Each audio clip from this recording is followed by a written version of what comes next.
in the Christian tradition that I participate in, the call is to be transformed. The call is to be free. That's the call. Christ is calling us to be free.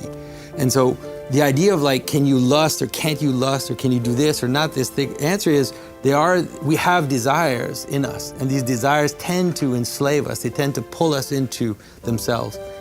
And these laws are exterior ways for you to understand how it is that you can now be free from these desires. None of the desires are wrong. Like sexual desire isn't wrong, desire to eat isn't wrong, none of these things are wrong.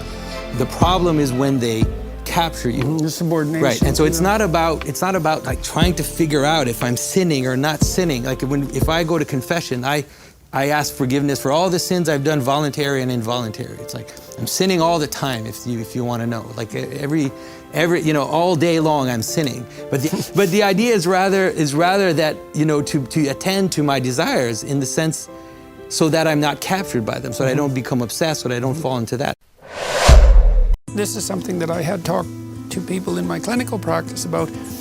So imagine you can imagine an erotic image that compels sexual desire, and I think that's part of what we're discussing, the morality of that, or its potential to be an implement to the instantiation of an ideal. Now, it still seems to me that given that your desire is to undertake the act, and the only reason that you're not able to manage it has nothing to do with your moral stance, it has to do with the impossibility of the action.